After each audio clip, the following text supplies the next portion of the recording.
Assalamualaikum warahmatullahi wabarakatuh. Pada materi kali ini, saya akan membahas mengenai sejarah peradaban Islam pada masa Rasulullah Shallallahu Alaihi Wasallam. Adapun peradaban Islam pada masa Rasulullah dibagi menjadi dua periode, yaitu periode Mekah dan periode Madinah. Adapun periode Mekah dapat dibagi ke dalam 3 tahapan dakwah. Yang pertama, tahapan dakwah secara sembunyi-sembunyi yang berjalan selama 3 tahun.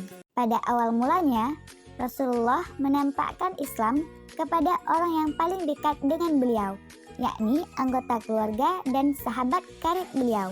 Rasulullah menyuruh mereka kepada Islam kepada siapapun yang dikenal dengan baik dan mengenal beliau secara baik pula.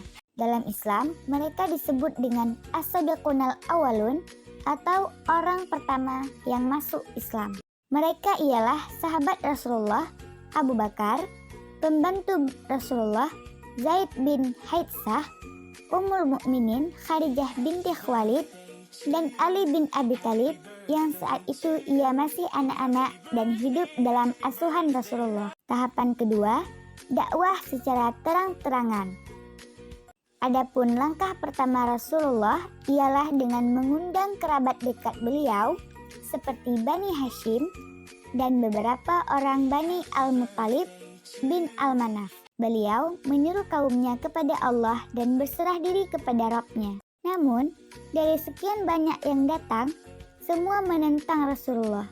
Hanya Abu Talib yang mendukung dan memerintahkan untuk melanjutkan perjuangan Rasulullah SAW. Kemudian, Rasulullah merasa yakin terhadap dukungan dan janji Abu Talib untuk melindunginya dalam menyampaikan wahyu Allah. Hingga suatu hari, beliau berdiri di atas Safa dan berseru, "Wahai semuanya!"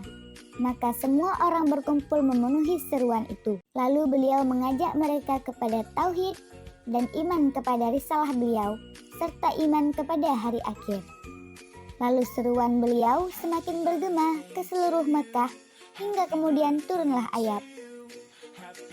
Maka sampaikanlah olehmu, Muhammad, secara terang-terangan, segala apa yang diperintahkan kepadamu, dan berpalinglah dari orang-orang yang musyrik.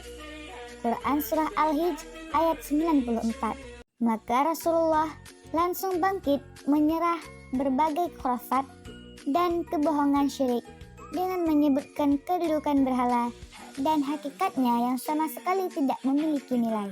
Saat orang-orang Quraisy tahu, maka mereka memeras pikiran dan berencana untuk membenamkan dakwah ini.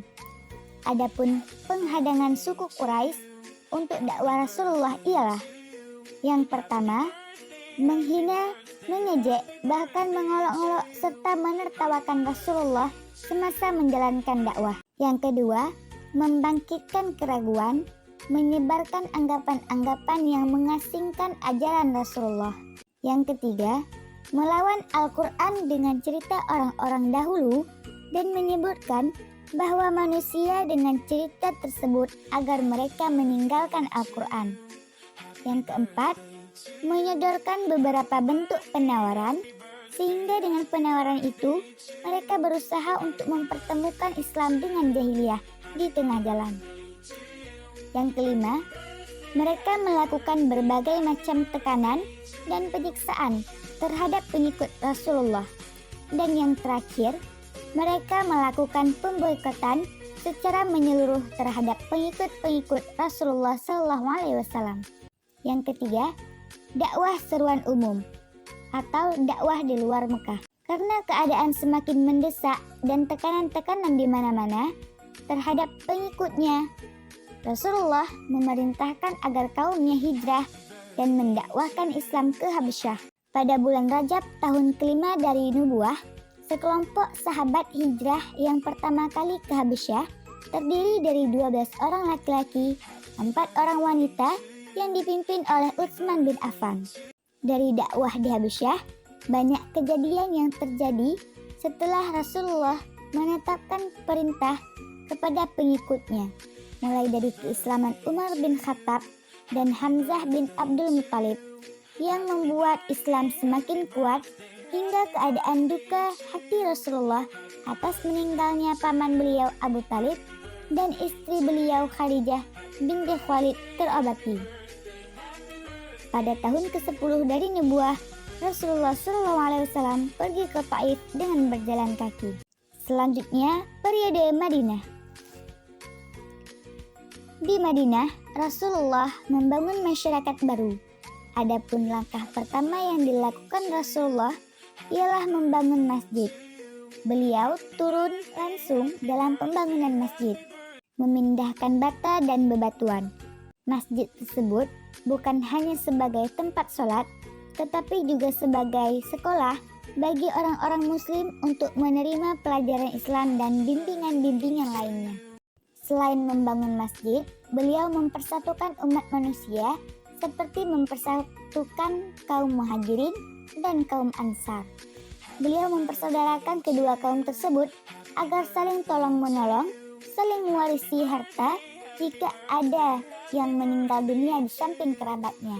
Yang kedua, perjanjian dengan pihak Yahudi. Setelah Islam terpancang di bumi Madinah dan kokoh di negeri itu, maka Rasulullah mengatur hubungan dengan selain golongan muslim. Perhatian beliau saat itu berpusat untuk menciptakan keamanan, kebahagiaan, dan kebaikan untuk semua umat manusia. Tetangga yang paling dekat dengan semua orang muslim di Madinah ialah orang Yahudi. Rasulullah menawarkan perjanjian kepada orang Yahudi, yaitu memberikan kebebasan menjalankan agama dan memutar kekayaan. Tidak boleh saling menyerah atau memusuhi. Ada 12 butir perjanjian itu. Di antaranya ialah 1. Orang-orang Yahudi adalah satu umat dengan orang-orang mukmin. Bagi orang Yahudi agama mereka dan orang mukmin agama mereka. Kedua, orang Yahudi dan orang mukmin masing-masing harus menafkahkan kehidupan mereka. Yang ketiga, mereka harus saling membantu dalam menghadapi musuh yang hendak membatalkan perjanjian ini. Yang keempat, saling menasihati, berbuat baik dan tidak boleh berbuat jahat. Yang kelima, perjanjian ini tidak boleh dilanggar kecuali dia orang yang zalim dan orang yang jahat. Dengan disahkannya perjanjian ini, maka Madinah dan sekitarnya seakan-akan merupakan satu negara yang makmur. Yang ketiga, harta rampasan perang. Pada saat Khalifah dagang, kaum musyrik Mekah melakukan perjalanan dagang dari Syam ke Mekah. Hal ini diketahui orang-orang muslim. Ini merupakan kesempatan emas bagi pasukan Madinah untuk melancarkan pukulan terhadap orang-orang musyrik. Pukulan dalam bidang politik, ekonomi, dan militer. Kafir dagang itu sendiri membawa harta kekayaan penduduk Mekah yang jumlahnya sangat melimpah, yaitu sebanyak 1.000 ekor unta, di mana nilainya tidak kurang dari 5.000 dinar emas. Harta rampasan ini didapat pada saat terjadinya perang Badar yang tak kehindarkan lagi. Pada saat orang muslim Madinah hendak merampas harta kafirah dagang ini. Harta rampasan inilah modal kekayaan orang-orang muslim di Madinah. Harta rampasan ini dibagikan kepada penduduk Madinah dan pada saat itu pula turun ayat yang mewajibkan puasa dan membayar zakat. Sehingga orang-orang muslim yang miskin di Madinah dapat terbantu karena syariah yang ditetapkan Allah Subhanahu wa Ta'ala. Baik, itulah 2 periode sejarah peradaban Islam pada masa Rasulullah SAW. Jika ada yang salah, mohon dimaafkan. Saya akhiri. Wabillahi taufiq wal hidayah. Assalamualaikum warahmatullahi wabarakatuh.